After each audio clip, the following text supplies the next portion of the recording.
Olá a todos, eu sou o Matheus Larsan, sejam muito bem-vindos ao canal da Restauração. Hoje eu estou aqui com o Padre Langdoni para continuarmos a tratar sobre o tema da usura.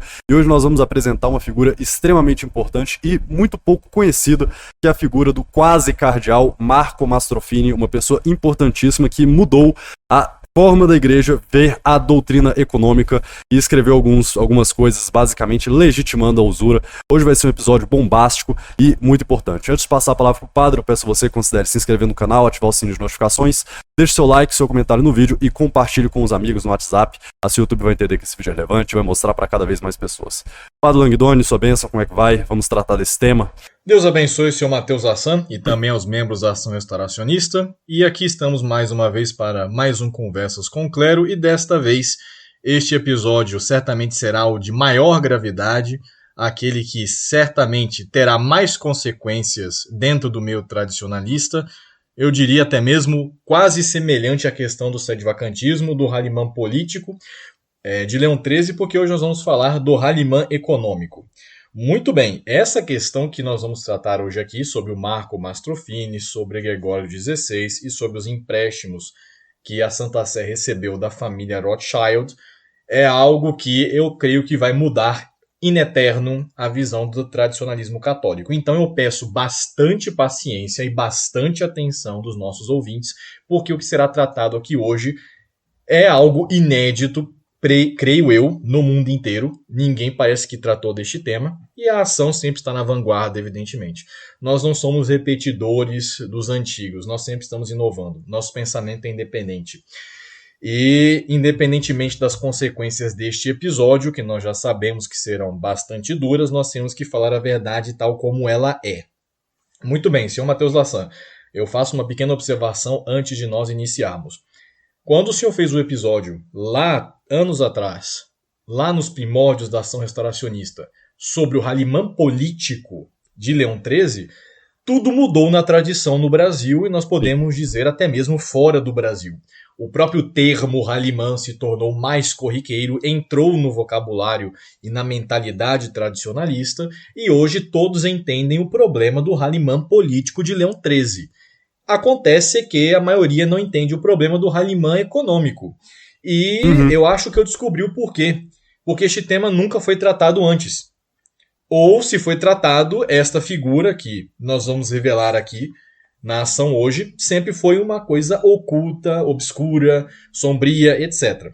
Então, antes de nós começarmos, eu gostaria que o senhor relembrasse para nós, senhor Matheus, como foi o processo quando o senhor fez o vídeo sobre o Halimã político e as consequências dele, e os assuntos que a ação desenvolveu sobre usura para contextualizar aquilo que nós estamos fazendo aqui hoje. Muito bem. É muito comum, dentro dos meios católicos tradicionais, apontar os problemas que a revolução e os inimigos da igreja trouxeram à igreja, ou seja, os problemas que eram externos à igreja.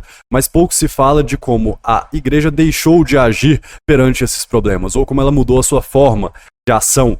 Então, os problemas internos da igreja que permitiram o avanço da revolução. Isso é muito pouco falado. Às vezes por interesses econômicos, políticos, ou simplesmente para não ficar mal na fita. Então, quando nós falamos sobre o Halimã político de Leão XIII, a nossa intenção ali foi mostrar que a revolução avançou, claro, em grande parte por mérito próprio, ou seja, os inimigos da igreja fizeram seus avanços, seus estudos, prepararam a revolução, mas que a igreja não teve mais a sua postura combativa. Pelo contrário, ela fez uma concordância, um acordo com o mundo moderno, um acordo com o avanço da revolução. Esse foi o problema da revolução do Halimã de Leão XIII, e não se restringe ao campo político, mas também a outras áreas, como a economia.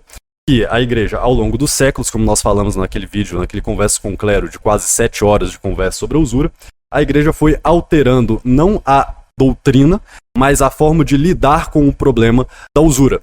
Ou seja, cedendo, deixando de ser tão incisiva, deixando de excomungar, deixando de colocar para fora da igreja aqueles que não mais professam a doutrina pura e santa deixada pelos apóstolos. Isso vai gerando muitas repercussões no meio católico, porque as pessoas elas têm que reagir a esses ensinamentos, a essas novas coisas que nós colocamos no debate público.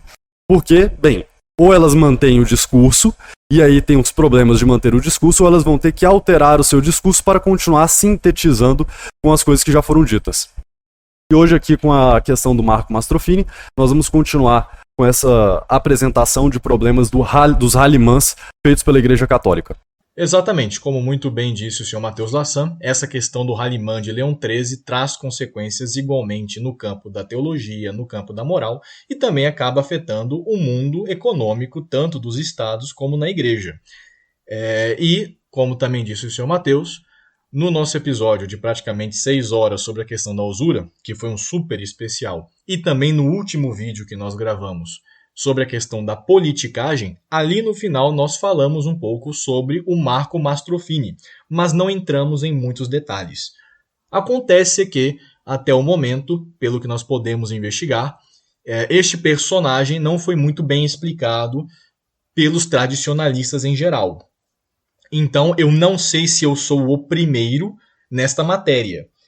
Talvez outros já se delimitaram a fazer alguma coisa a desse respeito, mas eu não conheço.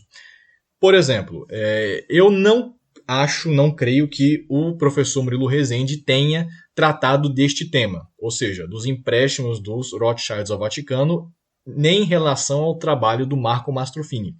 Eu não sei porque eu não fiz o curso dele. Então, não sei se ele o citou. Eu fiz e garanto que ele não falou do Marco Mastrofini. Ok.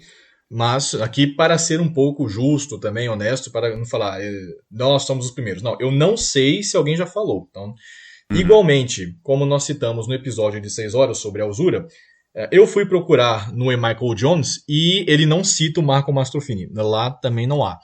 Fui também pegar novamente nos meus cadernos e anotações sobre o Hoffman e também revisei os livros dele. E também ali não se encontra em nenhum lugar o Mastrofini, pelo que eu pude perceber. Então eu não quero aqui cometer uma injustiça. Pelo que me consta, ninguém tratou deste tema ainda, nessa perspectiva em que vamos tratar. Se alguém tratar no futuro também, ou se alguém já tratou deste tema, porque é um tema dificílimo, por favor, os senhores tenham a caridade de comentar e nos alertar. Padre Guidoni e tal pessoa já falou sobre isso. Digo isso por quê? Porque eu tenho interesse em saber. Porque se nós somos, de fato, os primeiros, senhor Matheus, a tratar dessa questão, nós estamos com um problema nas mãos duplamente pior. O primeiro é o próprio problema. O segundo é que ele só está vindo à tona agora. Então, vamos direto ao ponto. Qual é a questão aqui? A questão é os empréstimos da família Rothschild ao Vaticano. Sobre este tema, é óbvio que muitos já trataram, e é uma coisa quase de conhecimento comum a qualquer pessoa que estude a política e econômica do Vaticano. Isso é uma coisa que qualquer idiota que use a Wikipédia pode descobrir. Não é uma coisa oculta, dificílima, que você só encontra na academia, não. É uma coisa de conhecimento comum. Os Rothschilds mandaram um empréstimo para o Vaticano. Todo mundo sabe. Inclusive, no vídeo sobre a politicagem católica e também sobre o especial da usura, eu havia dito que o empréstimo, o primeiro que teria ocorrido, foi em 1832. Aqui eu faço uma correção. Sim, ocorreu também empréstimos em 1832, mas aparentemente o primeiro ocorreu em 1831. E vocês podem conferir essa fonte justamente na Enciclopédia Judaica, que foi escrita em 71 e 72 do século passado, no século XX. E ali está escrito que, em 1831, os Rothschilds mandaram 16 milhões de francos à Santa Sé. Aos nossos amigos economistas, depois nos digam quanto é 16 milhões de francos convertidos para dólares americanos hoje em dia e também para o real. Deve ser. Isso em 1831 era muito dinheiro. Muito impressionante. Muito dinheiro. Muito dinheiro. E a fonte... Para não perder a oportunidade, padre, é impressionante como uma das principais fontes sobre esse estudo são as enciclopédias judaicas, os livros judaicos e não os católicos. E, literalmente, na própria enciclopédia judaica você tem o número de 31. A maioria das fontes que eu havia pesquisado citavam de 1832. Mas parece que os escritores da enciclopédia judaica sabem de coisa que nós não sabemos. E nós sempre estamos dispostos a estudar, evidentemente. A mesma enciclopédia judaica diz que, em 1845, houve um empréstimo para a Santa Sé de 2.160.000 francos. E há um comentário da própria enciclopédia judaica sobre este tema, citando: algo análogo ocorreu na Inglaterra quando a competição de um século entre os Barons e os Rothschilds culminou no fracasso dos primeiros em 1893. Mas, neste caso, os Rothschilds vieram em socorro de seus rivais e evitaram uma catástrofe financeira universal. É uma sequência um tanto curiosa a tentativa de criar um concorrente católico aos Rothschilds que, atualmente, estes são os guardiões do tesouro papal. Impressionante enciclopédia católica com mais honestidade intelectual do que os católicos. Impressionante, eu digo até mais. Atualmente não. A enciclopédia católica ou a judaica? Essa é a judaica que eu estou citando. A enciclopédia judaica afirma claramente que, na época que ela foi escrita, 1971 e 1972, claramente quem manda no banco atualmente do Papa é a família Rothschild. Eles admitem claramente. Isso aqui é um problema enorme, inclusive. Claro, algumas pessoas não veem nenhum problema disso, mas tudo bem. Então, pequeno parênteses que nós fazemos aqui. Fato histórico que nós vamos delimitar, porque nós vamos voltar isso várias e várias vezes. Em 1831, ocorreu o primeiro grande empréstimo da família Rothschild ao Vaticano. O Papa, nesta época, era o Papa Gregório XVI. E esses empréstimos vão continuar até hoje. E a enciclopédia judaica cita dois. O de 31 e o de 45, do século XIX. Em uma quantidade absurda de dinheiro. Então, isso é um fato. Para que fique claro. Depois, lembrando o nosso episódio sobre a usura, o especial de mais de 6 horas, eu gostaria de citar novamente, para contrapor a enciclopédia judaica, a enciclopédia católica.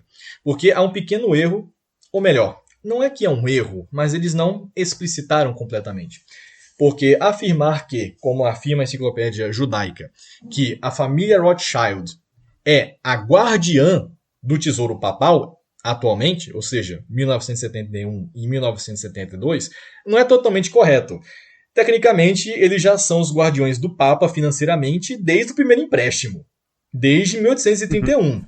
E como diz a própria enciclopédia católica, no artigo de 1912, que nós lemos no especial da usura, e eu repito novamente, a própria Santa Sé coloca seus fundos para render juros e exige que os administradores eclesiásticos façam o mesmo. Ou seja, não é que atualmente, 1971, a Santa Sé é uma vassala da família Rothschild. Não, é desde 1831. E a própria enciclopédia católica diz que todo mundo na igreja coloca o dinheiro para render juros e para render cada vez mais. Então, é um pequeno parênteses que eu faço, não é? E lembrando que ninguém toma um empréstimo se já tem a coisa que ela está querendo. Então, se o Papa pediu 16 milhões de francos emprestados, é porque ele não tinha esse dinheiro. Só que ele tem que devolver não somente o dinheiro que ele não tem, mas é o dinheiro que ele não tem acrescido dos juros. Ou seja, escravizou a Santa Sé. Simples assim. Porque 16 milhões, que é uma quantidade absurda para a época, somado do juro, é dinheiro que, meu amigo, quem não tem nunca vai ter. Simples assim. Faço uma pergunta, senhor Matheus Assan. Qual é o emprego do Papa? Pois é. O Papa... Como que o Papa recebe dinheiro? Precisamente. O cardeal não pega no arado, o bispo tampouco e o padre nem isso. Então eu pergunto, da onde que vai vir esse dinheiro? Vai vir dos fiéis que pagam o dízimo. Ou seja, moralmente falando, algumas pessoas têm dificuldades em tirar as consequências lógicas dos atos históricos. Então, se a Santa Sé está devendo, em 1831, 16 milhões de francos à família Rothschild, com juros, quem vai pagar isso é o católico. Quem vai pagar isso é quem paga o dízimo ali na paróquia. Isso é uma coisa que poucos estão entendendo. Ou seja, isto há uma outra implicação, que é o dízimo, que é algo sacro. Isto é outra complicação moral que eu não vou entrar em detalhes. Os senhores depois que consultem Santo Afonso para resolver isso daí. Não contem comigo. De qualquer maneira, vamos estabelecer aqui. Fato histórico. Em 1831, o Papa Gregório XVI recebeu 16 milhões de francos da família Rothschild de empréstimo e terá que pagar com juros futuramente. E até os dias de hoje o Vaticano também fica devendo à família Rothschild. Isto não é uma matéria de opinião, isto é um fato. E em razão de tudo isso que nós estamos falando, nós temos que dar, então, o culpado histórico dessa situação toda. Ou seja, é evidente que a revolução dentro da igreja e fora da igreja passa por vários processos históricos. Mas, normalmente, o que justifica pegar empréstimo dos Rothschilds teologicamente e moralmente? Se você tem do seu lado toda a tradição da igreja que fala que juros e usura é pecado. É um problema gravíssimo que você tem que resolver teologicamente e especialmente moralmente. E pior ainda, economicamente no futuro por causa dos juros. Então, a Igreja Católica, evidentemente, sempre condenou juros, usura, o lucro fácil, a enganação, todo tipo de exploração financeira. Isso já está amplamente documentado em qualquer pessoa que estude dessas coisas, e quem duvida desta ideia, basta ver o vídeo de 6 horas que nós gravamos aqui na Ação Restauracionista. Então, conferir todos os links, as fontes, vai ver que é absolutamente irrefutável. Precisamente. Então, como é possível que a instituição a Igreja Católica, que sempre condenou os juros e a usura, simplesmente consiga, com a consciência tranquila, e diretamente da Cátedra de São Pedro, o próprio Gregório XVI, pegar 16 milhões de francos? Não é de qualquer pessoa, é da família Rothschild. E se vocês não conhecem essa família, busquem aí que os senhores vão ver, não é? Que família grande e unida, não é mesmo?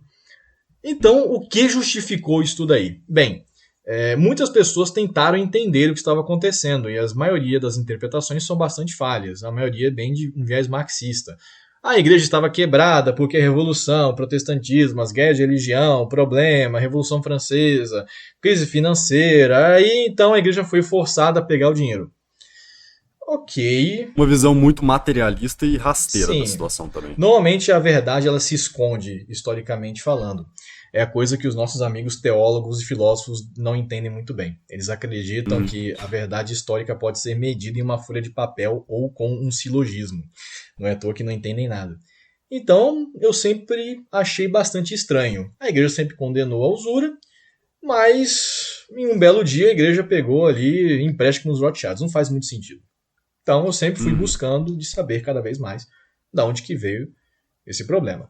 E eu já revelei a resposta desse problema no episódio da politicagem, que inclusive gerou muito problema, tal como eu havia profetizado no final do episódio, falando que esse episódio da politicagem, muito provavelmente os servidores de Mamon ficariam extremamente irritados. E assim sucedeu. Mas voltando ao nosso tópico. O responsável por essa mudança foi o padre Marco Mastrofini, como eu já tinha dito no episódio da politicagem, e ele foi o responsável por isso. Da mesma forma que Roncalli e Montini foram responsáveis pelo Halimã religioso do Vaticano II, e da mesma forma que o cardeal Rampolla, junto com outros cardeais e outros membros do clero, na época de Leão XIII, foram responsáveis pelo Halimã político, o homem responsável pelo Halimã econômico foi o Marco Mastrofini. E, novamente, eu fui buscar pessoas que tivessem já falado disso e eu não encontrei.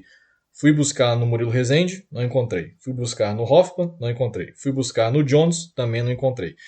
É uma tese que eu desenvolvi, tudo aponta para isso de facto. Não há muitos estudos sobre este personagem, nem mesmo na Itália, e nós estamos dando o primeiro passo. Então eu peço atenção aos senhores, máxima neste momento, que nós iremos ler uma pequena biografia sobre o padre Marco Mastrofini. E como sempre tenho o costume aqui de ver a descrição do vídeo para que os senhores tenham acesso às informações também. Então vamos descobrir quem é este personagem chamado padre Marco Mastrofini. Ele viveu de 1763 até 1845. Teve uma vida relativamente longa.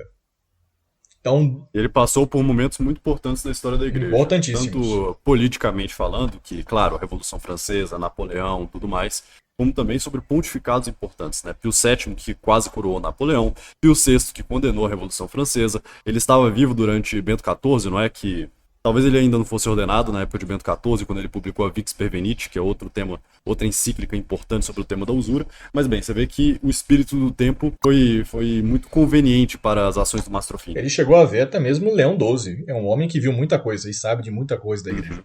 E, ironicamente, ninguém fala dele. Nós vamos dar as razões do porquê ninguém fala dele depois. Então, vamos começar aqui a vida do padre Marco Mastro Fini. Nasce em Monte Compatri, uma cidade próxima de Roma, em 25 de abril de 1763, filho de Paolo Mastrofini e Domenica Moscatelli. Revela precocemente um talento incomum, tanto que, terminada a escola paroquial, é encaminhado aos estudos superiores em Roma, no Colégio Romano, onde permanecerá 2 anos. Depois, transfere-se para o seminário Tuscolano de Frascati, completando os estudos. Sente a vocação sacerdotal e o cardeal Enrico Duque de York, bispo de Frascati, o ordena apesar de ainda não ter atingido a idade canônica. A idade canônica, que é de 25 anos, ele foi ordenado então extremamente jovem. E, ironicamente, foi ordenado por um bispo que não era tão italiano. É um bispo, ou melhor, é um cardeal que é descendente da família da casa dos Stuarts, era jacobita. E é muito interessante que ele foi ordenado antes do tempo do seu tempo de vida, ou seja, deveria ter passado um tempo mais no seminário, e foi ordenado por um cardeal de altíssimo prestígio na igreja. Não era qualquer cardeal, era um cardeal de origem inglesa, um cardeal lá do mundo britânico. Então é uma coisa bastante interessante. Eu digo isso porque é engraçado, nós vemos que o homem que foi responsável por mexer as cortinas dos empréstimos Rothschilds foi justamente ordenado padre antes do tempo, justamente por um bispo, um cardeal, que é lá do mundo ângulo. Isso me lembra muito a história do cardeal Pacelli, inclusive, antes de virar papa. Mas tudo bem, pode prosseguir, senhor Mateus. Então, algo extremamente raro essa ordenação antes da idade canônica. Prosseguindo. Aos 23 anos, obtém a cátedra de filosofia. Isso aqui é raríssimo. É um prodígio mesmo. Aos 23 anos, ser catedrático de filosofia e matemática naquele seminário onde, como estudante, havia superado amplamente os professores em letras e ciências. O curso filosófico, sua primeira obra, nunca é publicada. É uma carreira astronômica, de fato é um padre com uma grande genialidade, um grande gênio, e veja só, em 5 anos ele saiu de aluno para professor. Um sucesso acadêmico. Com um gênio desse, ninguém fala hoje em dia sobre ele, não entendo. Coisa estranha, então, não é mesmo? Em 1798, após a ocupação napoleônica, com o seminário de Frascati fechado, transfere-se para Roma, onde tem muitos amigos entre literatos e cientistas. Nota. Esses círculos de literatos e cientistas da virada do século XVIII para o século XIX são círculos extremamente complicados e lotados de pessoas de não muita boa reputação, diga-se de passagem. Mas com aventais muito bonitos. E muito, com aventais muito bonitos. Bem vestidos e muito bem paramentados. E se reúnem todas as quarta-feiras à noite. Obtém a cátedra de eloquência no Colégio Romano e, para este cargo público, jura fidelidade à República apesar da proibição de Pio VI.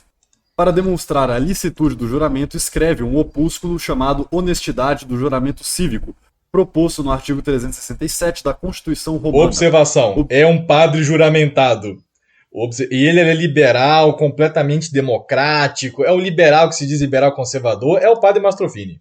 Os padres juramentados fizeram um acordo e colaboraram com a Revolução Francesa direto ou indiretamente, né? Era oposição permitida da época. Não, mas não podemos ser radicais, não é mesmo? Vamos aqui fazer um acordo. Ele justifica o acordo nas próximas linhas. Vamos ler aqui. Observações do cidadão Mastro Fini, onde, entre vários argumentos, se lê que a Constituição não é contrária aos princípios da religião, porque proclama a liberdade, não a licença, a igualdade, não a diversidade de classe, a fraternidade, não o ódio entre os homens. Concluindo, romanos, vocês mudam o governo, não a religião. Mudam o príncipe da terra, não aquele dos céus. Esse homem ganhou o prêmio de oratória retórica impressionante. É um falastrão. Sim, sim. E explica como ele teve a capacidade também de justificar a usura mais alguns anos adiante, né? Se ele consegue justificar a Revolução Francesa, justificar a usura é fichinha. E o pior ainda, justificar a presença francesa em Roma. Uma coisa em si mesmo anti-romana. Impressionante. Tomaram o poder secular do Papa, mas qual o problema? Qual o problema? Em 1803, devido a uma grave doença do pai, retorna a Monte Compatri e aqui escreve o plano para reparar a moeda corroída, obra que Pio VII usará para a reforma financeira do Estado Pontifício. Ou seja, era alguém influente nas finanças eclesiásticas. Mandava no Banco do Vaticano, basicamente. Ou melhor, nas finanças da Santa Sé. Era alguém que era a cabeça de todo o processo. Era o manda-chuva do dinheiro do Papa. Em 1807, publica a obra em três volumes, Retratos Poéticos Históricos Críticos dos Personagens Mais Famosos no Antigo e no Novo Testamento, composta por 214 sonetos dedicados a personagens bíblicos de Adão até Tito. Em 13 de julho de 1807, morre em Frascati o cardeal Enrico Stuart, Duque de York, e é o Marco Mastrofini quem pronuncia a oração fúnebre escrita de improviso durante a noite. Esse foi o cardeal que o ordenou, não é, padre? Precisamente.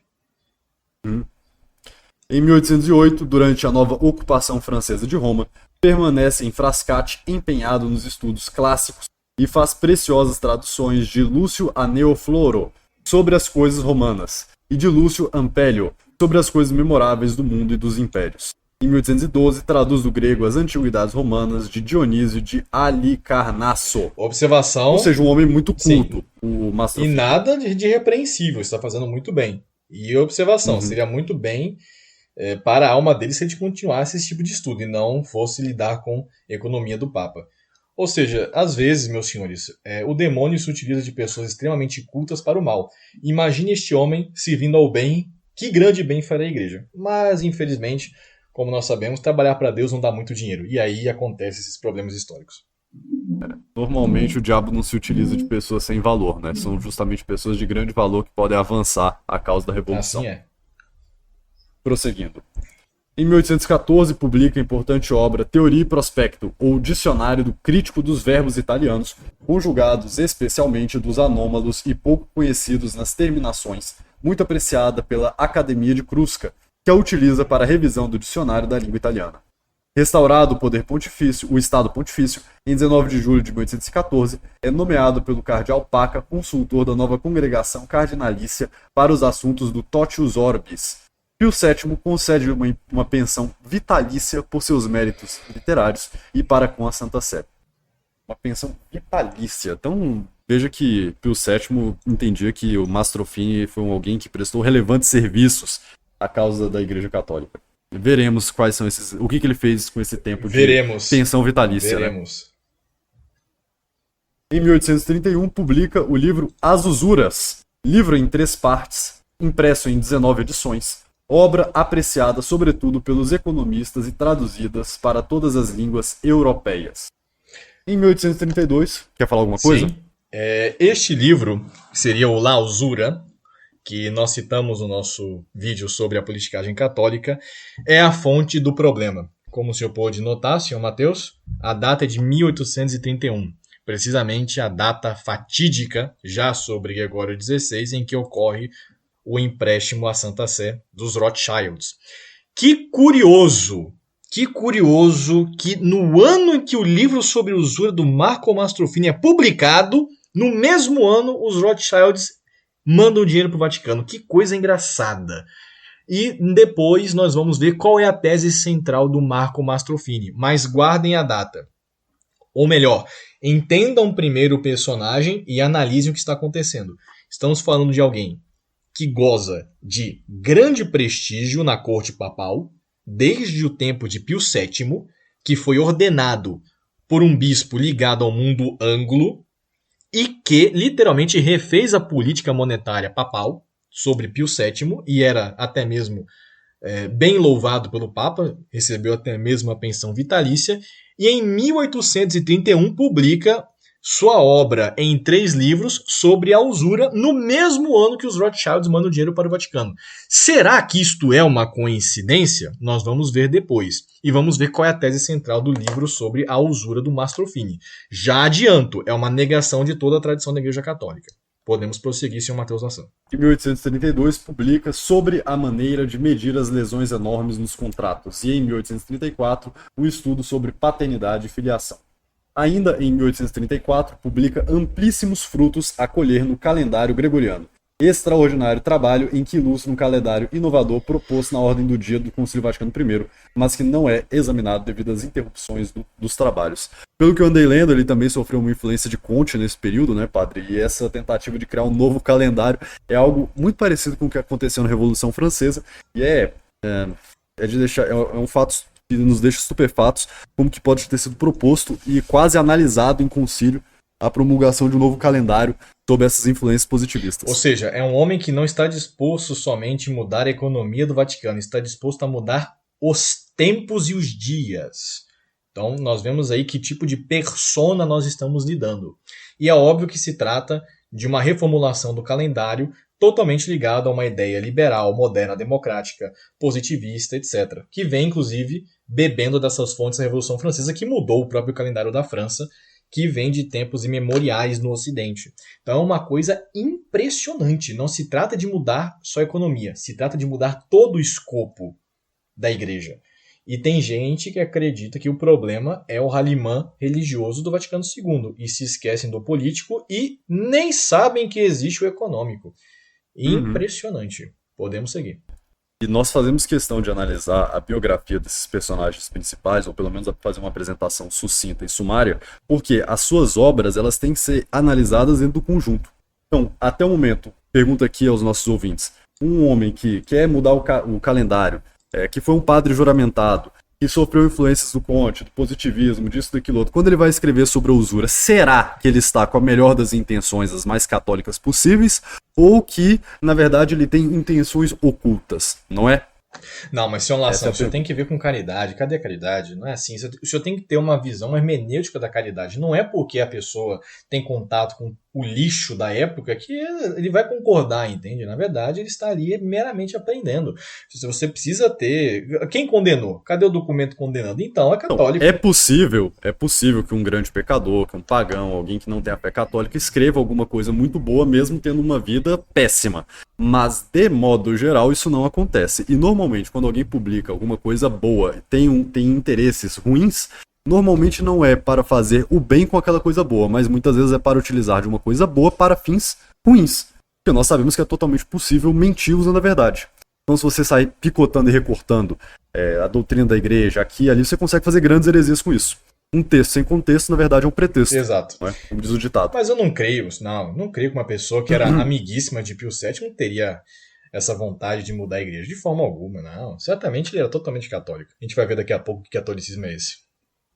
Me lembra, de certo modo, um pouco que eu tenho estudado sobre Dom Pedro I, padre. Porque as pessoas falam, não, veja, Dom Pedro I foi um rei, um imperador brasileiro, católico, super católico, né? Que apoiou a igreja e tal. Só que esquece de analisar a vida dele em conjunto do que ele fez, por exemplo, lá em Portugal. Ele literalmente confiscou os bens da igreja, criou um cisma com a Santa Sé e morreu em excomunhão. Em estado de excomunhão, tanto pela sua maçonaria quanto pelos crimes que ele fez contra a propriedade eclesiástica. E aí as pessoas falam, não, é um grande católico, porque pega um pequeno momento da vida dele e coloca fora de contexto.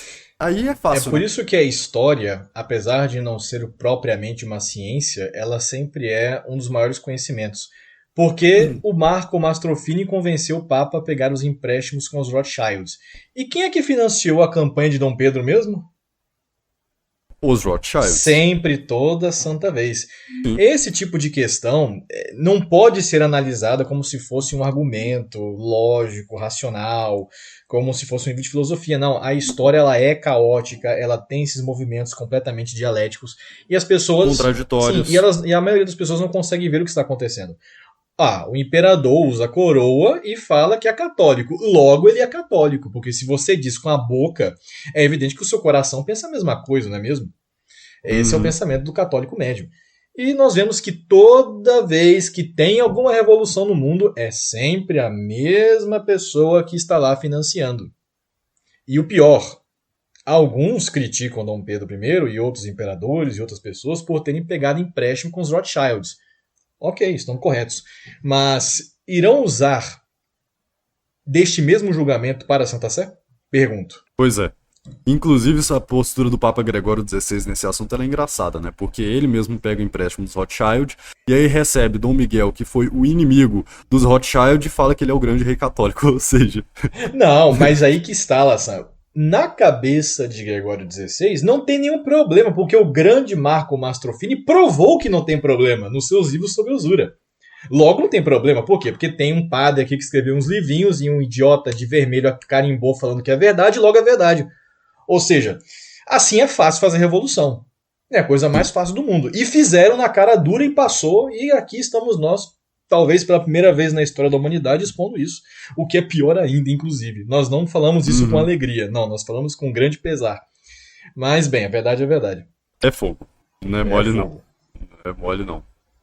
Bom, dando continuidade aqui, sua maior obra permanece a Metafísica Sublimior de Deo Trino et Uno, já concebida na juventude, pensada e amadurecida ao longo dos anos. Compreende 8 livros reunidos em 2 volumes. No primeiro, publicado em 1816, são enunciados os princípios fundamentais. Após o enorme sucesso alcançado, o Papa Leão XII pretende nomeá-lo cardeal, mas sua morte prematura o impede. A morte prematura de Leão XII, tá? No segundo volume, a matéria é tratada detalhadamente, mas este último não recebeu o imprimato.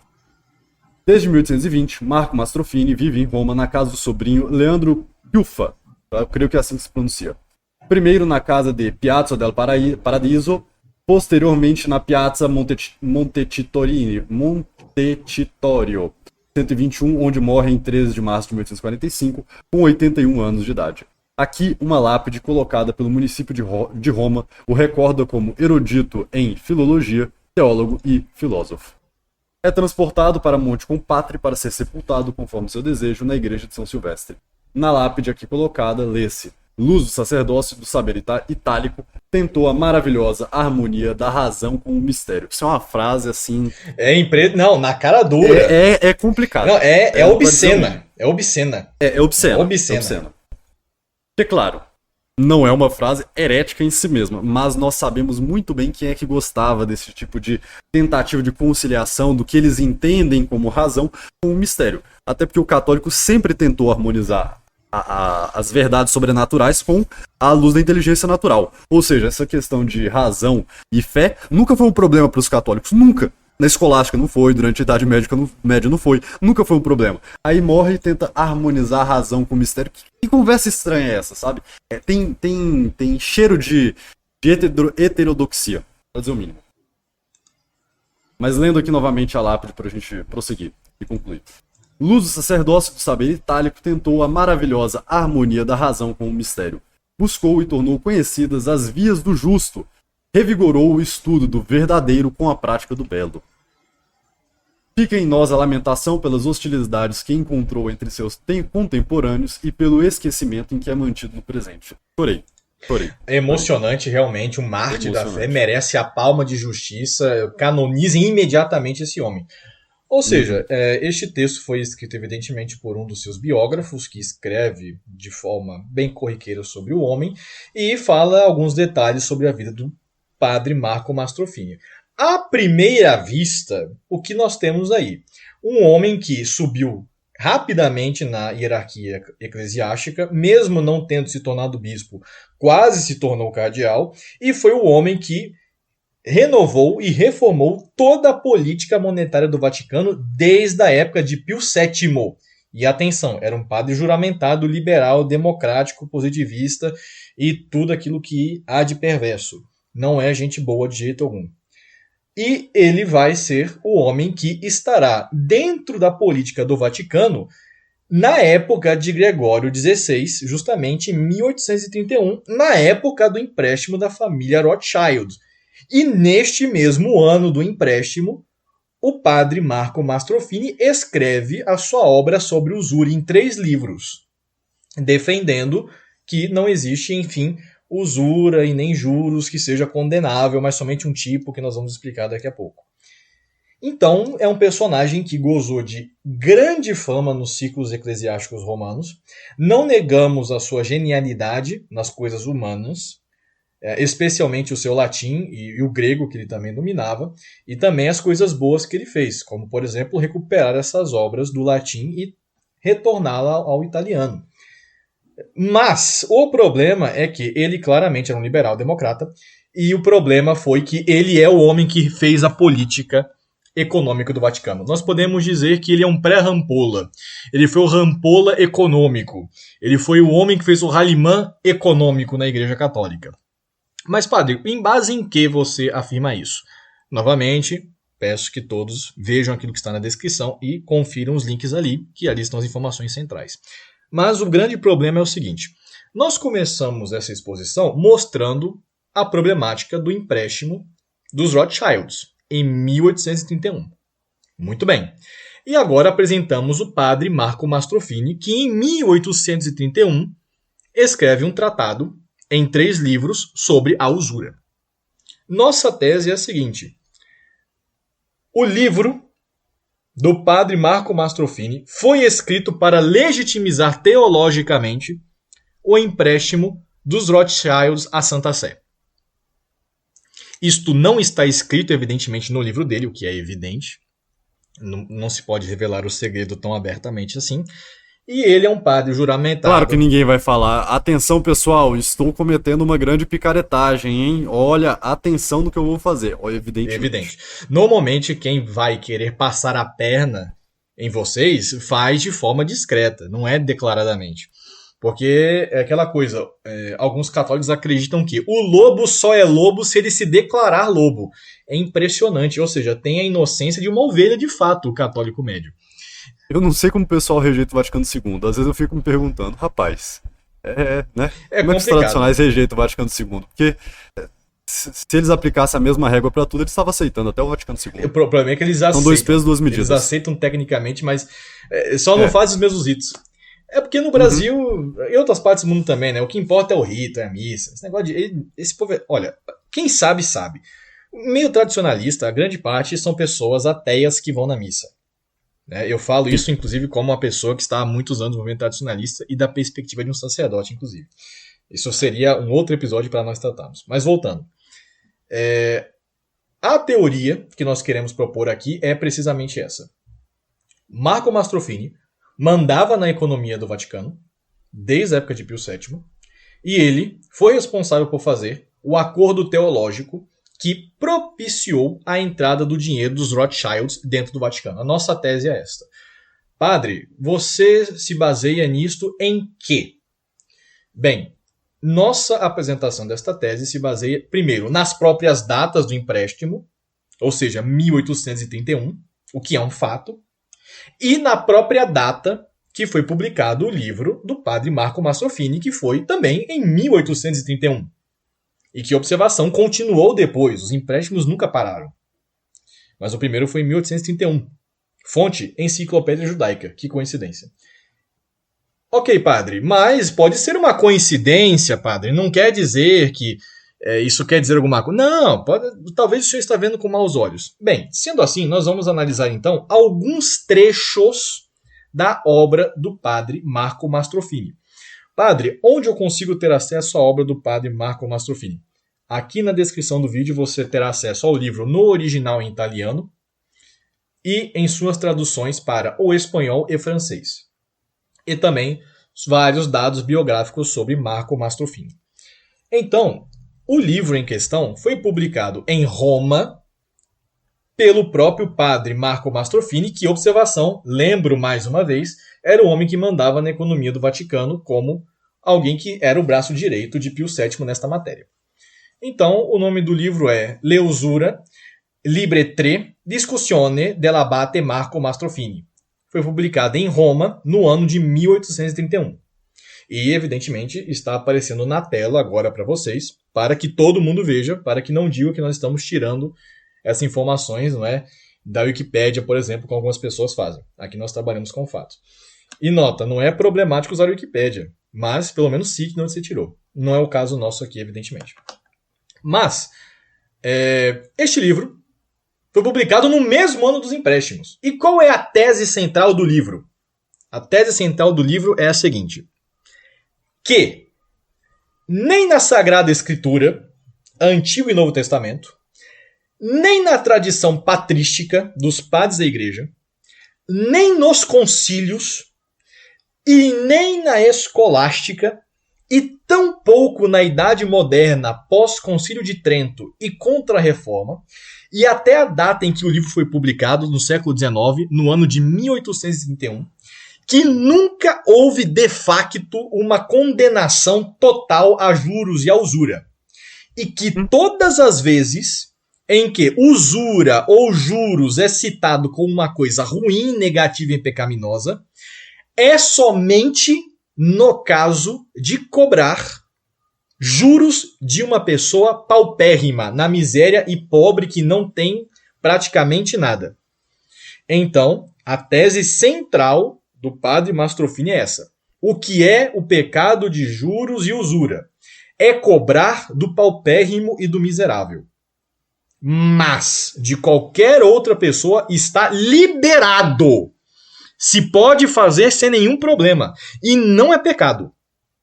Ou seja, eu posso cobrar juros, seja lá por aquilo que for, de qualquer pessoa, com exceção do miserável e do pobre.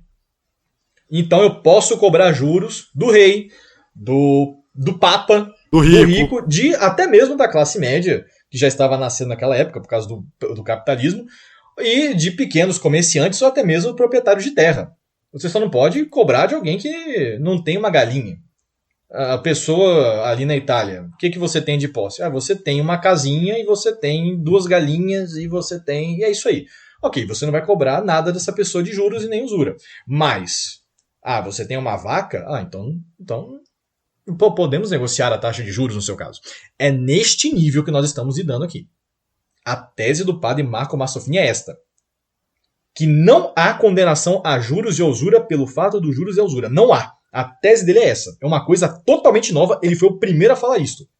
Claro, óbvio, evidente. Sabemos que houve um processo histórico, como nós colocamos muito bem no nosso vídeo de 6 horas sobre a usura. Nós sabemos que lentamente a coisa foi se modernizando. Mas quem fez o Halimã mesmo, total e absoluto, com a economia moderna e usurária e cheia de juros, foi o Mastrofini.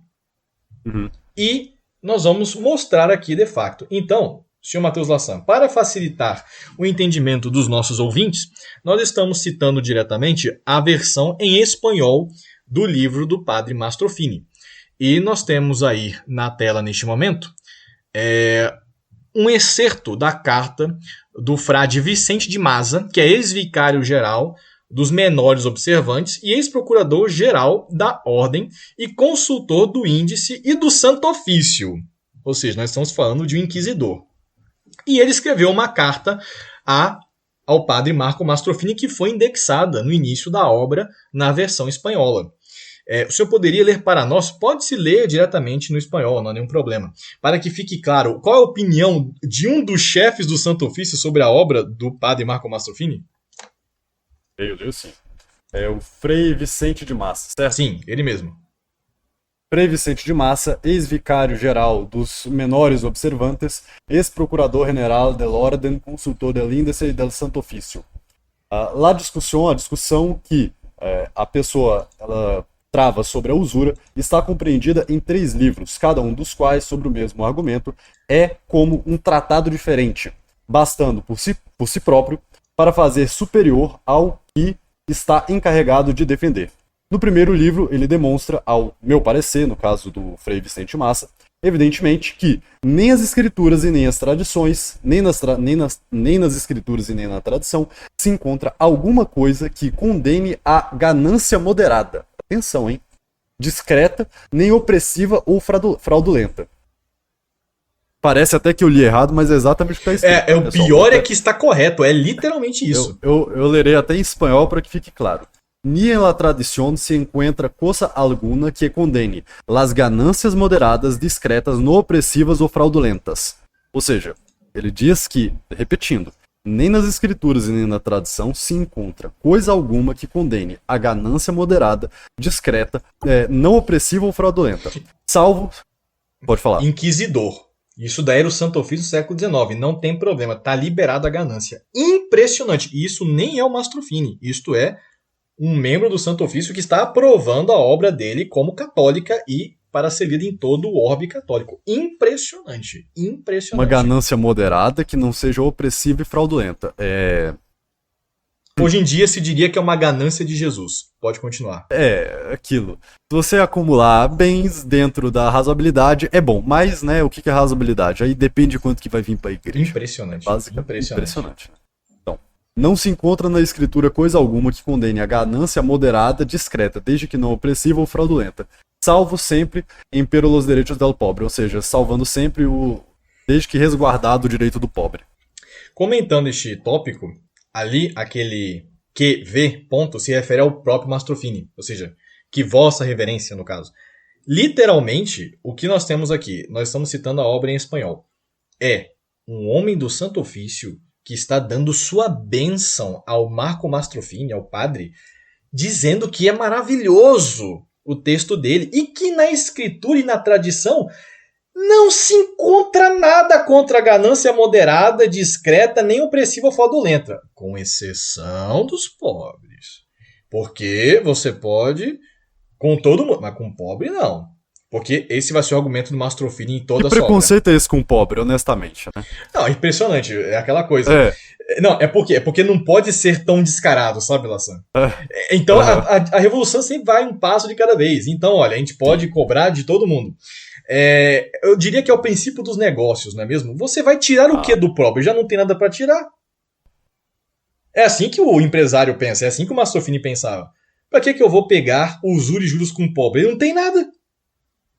Então, ele tentou já usar a justiça, ou seja, não é que nós estamos defendendo a usura, não, nós estamos defendendo aqui, que veja bem, porque não. Mas com o pobre, não. Pode cobrar juros de todo mundo, mas do pobre não pode.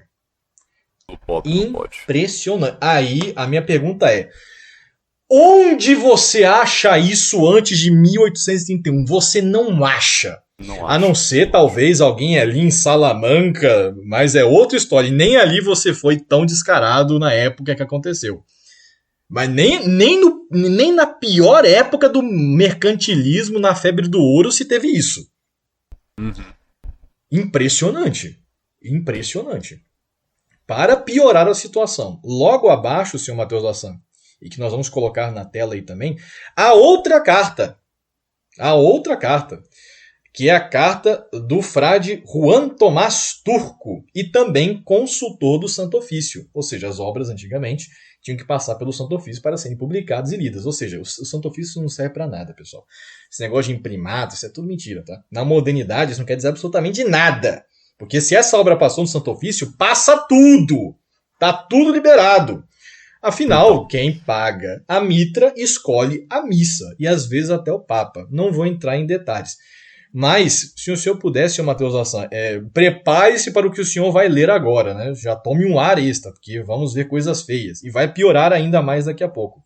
Então, o que é que o outro membro do Santo Ofício fala sobre a brilhantíssima obra do padre Marco Mastrofini? Estou lendo aqui a carta do frei Juan Tomás Turco, que era consultor do Santo Ofício, ao Marco Mastrofini. Já prevejo a grande utilidade que daqui resultará, especialmente a de tranquilizar a consciência de tantos que até agora têm agido nesse assunto com dúvida ou com manifesta acusação e condenação interior. Pois se entendia que era necessário dar ou ceder gratuitamente e sem qualquer retribuição aos ricos e aos comerciantes o uso de seu dinheiro. Contudo, vossa caridade, com argumentos irrefutáveis, demonstra que tal uso é realmente distinto, permanente de preço estimável e, portanto, rentável, e que se pode justamente valorá-lo e compensá-lo com um lucro ou valor prudente e moderado, que chamamos lucro ou juro. Aqui já uma mudança total do que significa juro. Exatamente. Né? Tudo foi mudado no trabalho do Mastrofini. Eu acho que foi, inclusive, o Murilo Rezende que ele disse que Calvino dizia mais ou menos o seguinte, isso eu ouvi lá o Murilo Rezende falar, que lucro é juro, então se tudo é usura, nada é usura. Então, né, aí tá liberado. Basicamente essa confusão entre o que é juro e lucro propriamente dito. Pouco, mas continuando, o que chamamos lucro ou juro, excetuando-se os casos de verdadeira necessidade ou indigência, nos quais, e somente neles, a lei divina e natural obriga a socorrer o pobre e o necessitado sem qualquer interesse. Interesse aqui talvez entenda-se por juro. E nesse caso, como Vossa Caridade mesmo ensina sabiamente, só se pode pretender o verdadeiro mútuo ou empréstimo, o qual não admite retribuição alguma.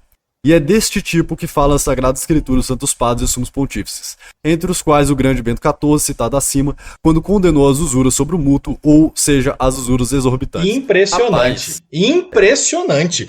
E aí... O cadáver do Papa mal estava quente nessa época. É fogo. Mal estava frio. E outra coisa, senhor Matheus Assan, com esta descoberta do Marco Mastrofini que nós fizemos já faz algum tempo, se entende perfeitamente o espírito da Enciclopédia Católica e do porquê, na modernidade, o pecado de usura virou só cobrar um pouquinho a mais. É aí que veio. É de 1831. Aí nasce o problema. Mas, se o senhor quiser comentar, mas pode seguir a carta. Porque é nesse nível de baixaria mesmo que nós estamos vendo.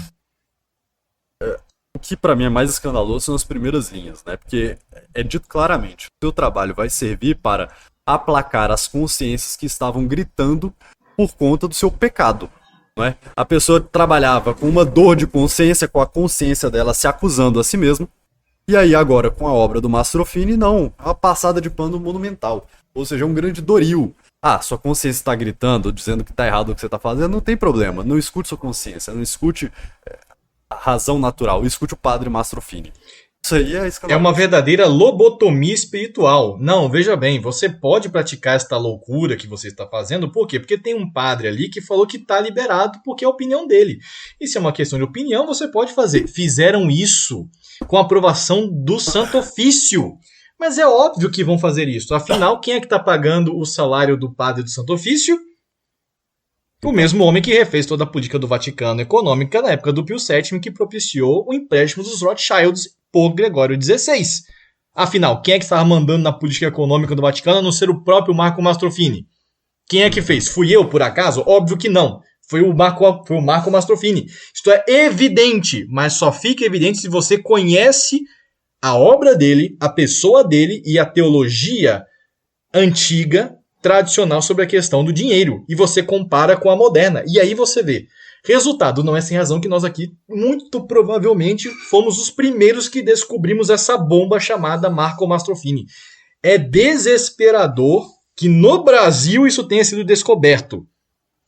É desesperador. Mas veja, se até agora você não entendeu o que nós estamos tratando aqui e da gravidade disso, você é o problema. Você é o problemático aqui. E por quê? Se isso não te causou escândalo, acabou. Eu não posso dizer muita coisa. Infelizmente, né, eu não quero dar uma de calvinista aqui, mas você já está praticamente você já está vocacionado a virar mármore do inferno, meu filho. Vocacionado. Não posso dizer de outra forma. A verdade é verdade. Como assim você está escutando? Não, a gente pode pegar os juros aqui, mas só não pode oprimir o pobre porque, né, de Jesus. E no Santo Ofício, tendo em vista que isto é no ano que os Rothschilds compraram tudo, impressionante. E o pior, senhor Nação, o pior. Eu vou já aqui fazer a profecia que eu sempre faço nos vídeos. Vai ter gente, e até é bom que dialeticamente isso aconteça, mas não pelo que o povo pode imaginar que eu estou falando isso, mas por outros motivos. Vai ser até bom que tenha gente que vai pegar este Marco Mastrofini e falar: haha, agora nós temos como justificar os juros e a usura. Acabou por Murilo Rezende, acabou por Matheus Lassan, está liberada a usura. A pior parte é que eu sei que vai ter gente que vai fazer isso. Mas isso, de certa forma, é bom, porque separa o joio do trigo. Eu entendo, é do jogo, eu sei como é esse tipo de coisa. Mas se você é um católico mesmo, com uma alma tradicional de verdade, e não somente de aparência, se você entende o problema da usura e dos juros, tal como nós colocamos e como sempre foi na história da igreja, desde o Antigo Testamento até na época pré-moderna, e se você está escutando isso e a sua alma ainda não se revirou, não há muita coisa que se possa ser feita para você. Lamento. Só posso lamentar. Mas, senhor Matheus Assan, o senhor viu aí com seus próprios olhos. São 2 cartas de 2 inquisidores louvando plenamente e aprovando com todos os láureos que existem as teses do Marco Mastrofini. Só não pode usura com pobre. Fora isso, está liberado para todo mundo. Observação. No mesmo ano que os Rothschilds compraram o Vaticano. É coincidência, senhor Matheus Lassan? Eu estou vendo coisas, eu estou criando cenários na minha cabeça, isso daí é uma fantasia que eu estou inventando ou está um plano arquitetado? Fala para mim. claro e evidente, manifesto. Eu acho que o pessoal que está acompanhando já está entendendo para onde a conversa está indo. Está indo para o brejo, assim como a economia do Vaticano. E vai piorar, porque até então nós lemos duas cartas. E para o episódio não ficar muito longo, porque até mesmo valeria um episódio somente sobre o Marco Mastrofini enquanto sua obra e não enquanto ao contexto histórico, que é isso que estamos tratando aqui, nós iremos apenas pegar duas citações do Marco Mastrofini que resumem toda a obra dele, segundo ele próprio, que é o início do livro primeiro e o final deste mesmo livro primeiro. O livro dele é um único livro, evidentemente, dividido em 3 partes. E nós vamos então, senhor Mateus, ler as palavras do próprio Marco Mastrofini. E ele divide o seu livro em pontos, ponto 1, ponto 2, ponto 5, até chegar no final do livro, pelo menos na versão espanhola. E nós iremos ler o ponto número 5 que ele escreveu, agora o próprio Marco Mastrofini, e vamos ler o ponto 148. E bem, se preparem porque agora a coisa vai ficar feia, quer dizer, já está desde o início do episódio, mas nós vamos ver quem é este grande homem, quem é o homem que reformou o Vaticano com Pio VII, com Gregório XVI, que é o maior teólogo da Igreja Católica, que é o grande santo, é o grande erudito da luz, da ciência, da matemática. Vamos ver o que este homem escreveu. Então, senhor Matheus Lassan, se o senhor puder fazer a caridade de ler o Rampola da Economia, ponto 5 do seu livro Contra a Usura. O que ele nos diz? Vamos agora diretamente à questão. As usuras, isto é, aqueles acréscimos, aqueles aumentos além do capital, são proibidas por si mesmas. E, portanto, todas, sem exceção, uma pergunta. Ou são não por si mesmas, mas relativamente, portanto, algumas deixam de ser proibidas. A pergunta seria fácil e bastante suficiente responder que as usuras são proibidas relativamente na medida em que viola a caridade ou a justiça, levando-se em conta os lugares, tempos e pessoas, sobre o que estão todos de acordo, mas que não são de outro modo. E é neste segundo ponto que está a divergência de opiniões, ou seja, tem a usura que ofende a caridade e a justiça e a usura que não ofende a caridade. Mas a certeza, tanto da primeira quanto da segunda, parte aparece muito claramente, bastando apenas tocar o fundo da questão para compreendê-lo, pois não se viola, em relação ao dinheiro, nenhuma das virtudes superiores, que regulam nossas ações para com o próximo. Nem tampouco pode resultar daí algo que seja propriamente uma violação da virtude, não havendo, portanto, nenhuma proibição, a qual, por sua natureza, diz respeito às más ações e se impõe para impedi-las. É uma tentativa de passada de pano brutal. Brutal. O que é basicamente dizendo, se de algum modo a cobrança de juros não ofender a caridade, os costumes, a moral, a justiça, isso e aquilo outro, aí até que talvez de algum modo a usura pode ser boa e justa e etc. Isto é, os juros e a usura de Jesus. 148. Aqui põe o fim ao livro. Quem o lê reconhecendo a falta de toda tradição deduzirá que careceria de todo fundamento aquele que afirmasse ser um dogma ou que pertenceria à fé à máxima, que toda usura, geralmente sem distinção, é um pecado. E acrescento que abusa da fé não apenas é aquele que lhe tira alguma verdade, mas também aquele que lhe introduz máximas que não lhe pertencem. Conclui o livro dizendo, tudo que disseram antes de mim está errado, parafraseando Nosso Senhor no Evangelho, né? Quem veio antes de mim é ladrão e salteador, inclusive o próprio Cristo. Impressionante o Mastrofini, tá?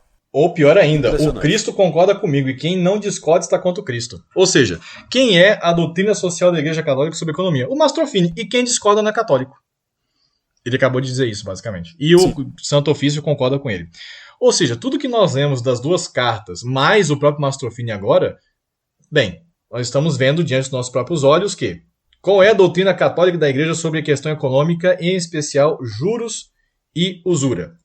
Está oficialmente liberado, menos com o pobre.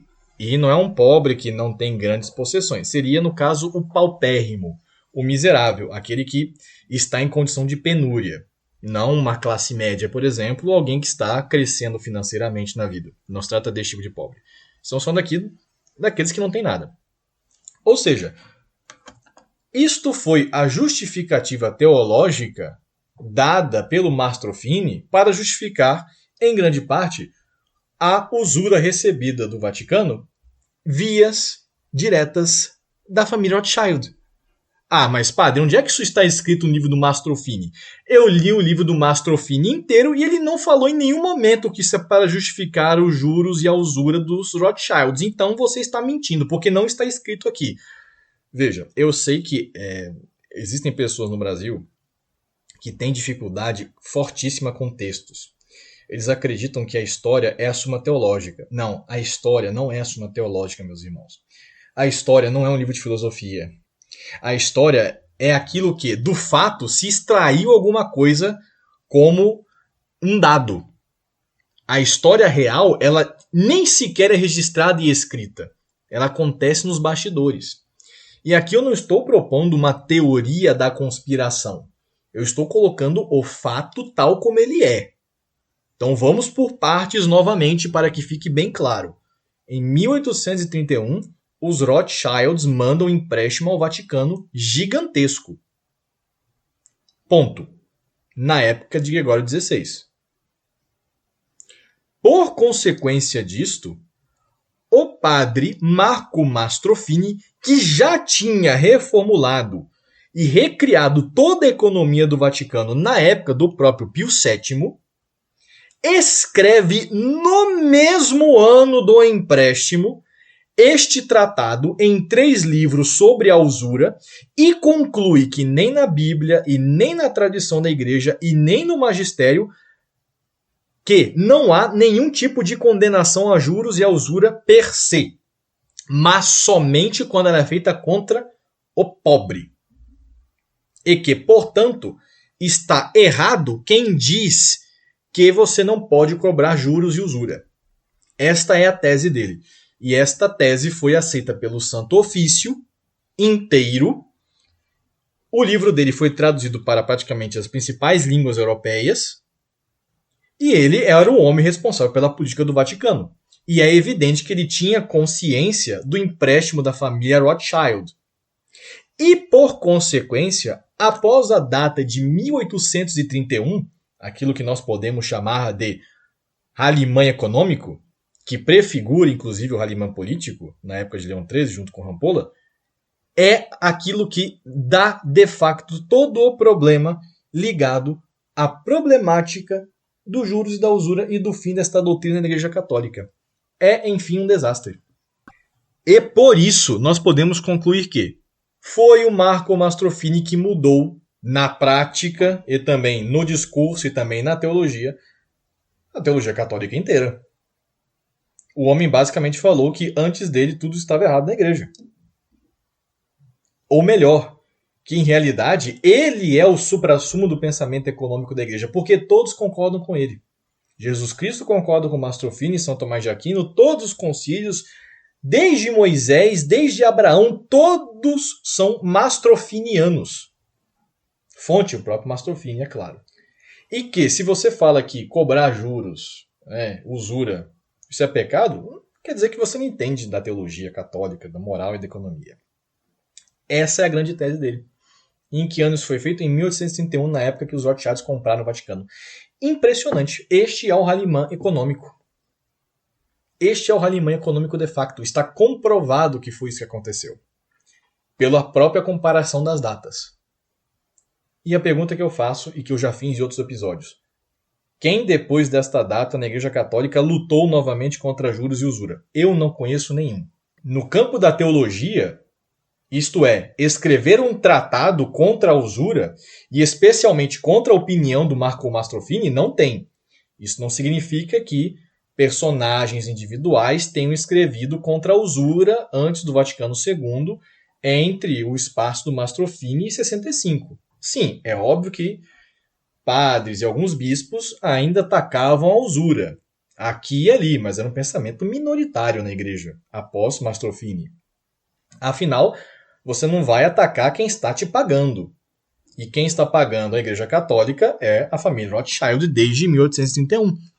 Então é evidente que não é possível mais você discordar com o Marco Mastrofini. Porque, tecnicamente falando, mesmo que se você discorde dele, há um problema claro, notório, público, que o Banco do Vaticano não discorda.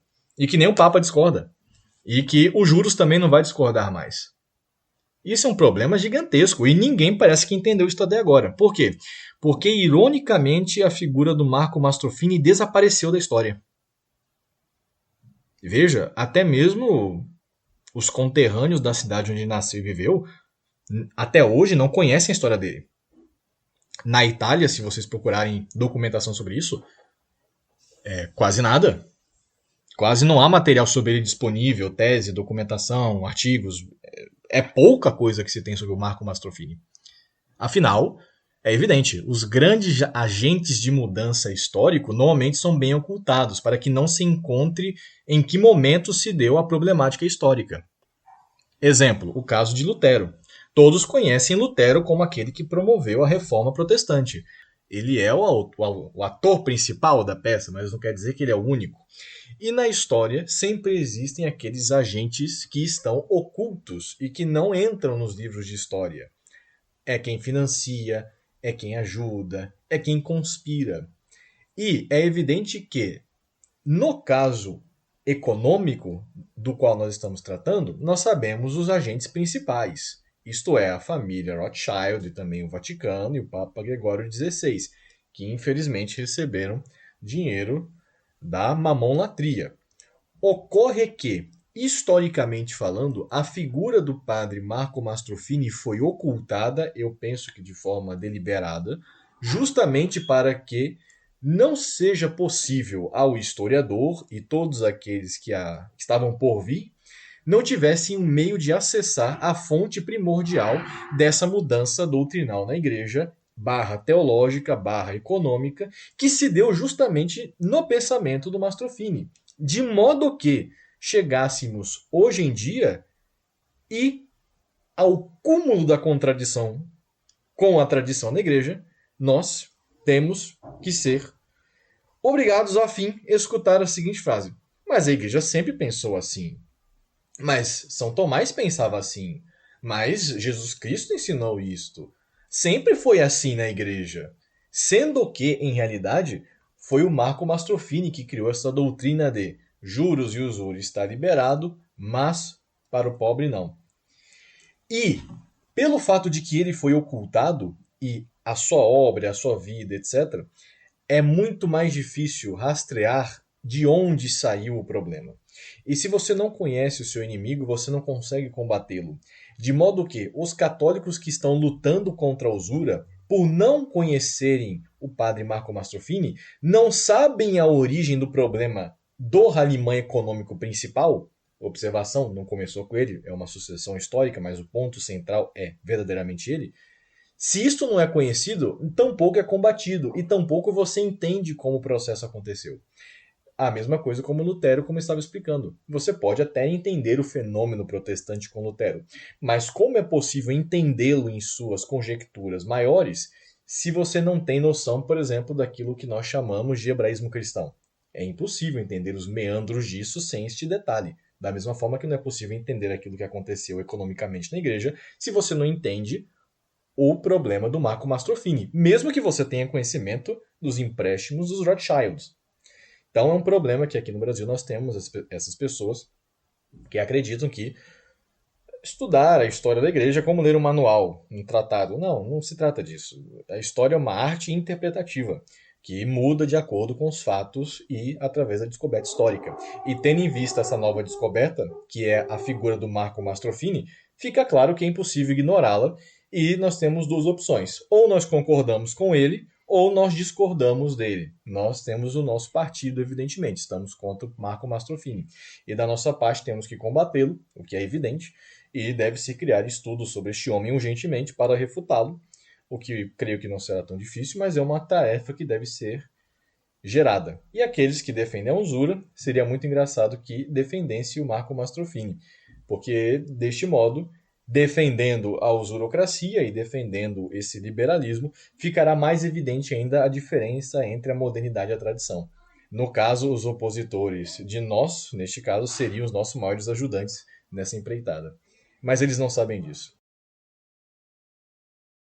É isso, padre. Excelentes palavras, excelente apresentação sobre o Marco Mastrofini. Eu acho que agora ficou bem claro que havia o Marco Mastrofini, ele foi um divisor de águas na história da igreja, porque foi a partir dele que houve a legitimação da usura na história eclesiástica. Então, com o Mastrofini se consolida o ralimã econômico a nível teórico e prático doutrinal, podemos dizer assim, da Igreja Católica. Muito triste que isso tenha acontecido, e mais triste ainda que só agora, que quase 200 anos depois, para falar bem, quase 200, né?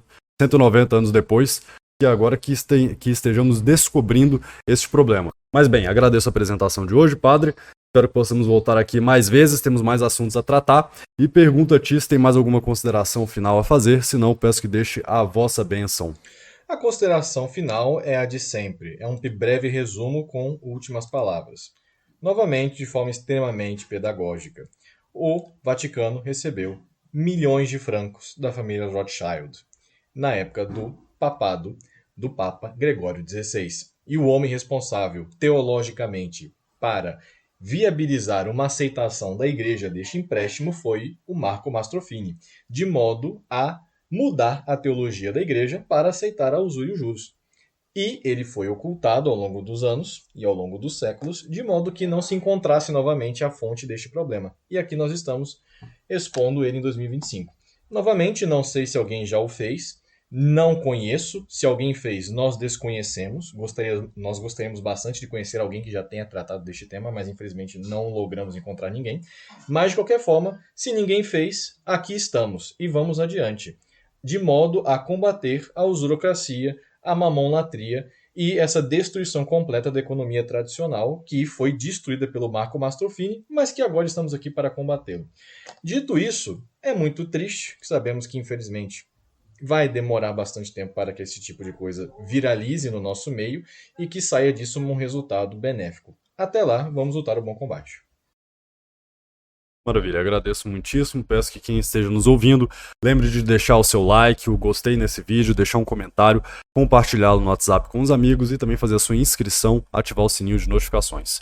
Meus caros, por hoje é isso, até o próximo episódio do Conversa com o Clero, até mais, me despeço do Padre Luan Guidoni, me despeço da audiência, só Cristo é Rei, fogo no mundo, não vai ter Halimã.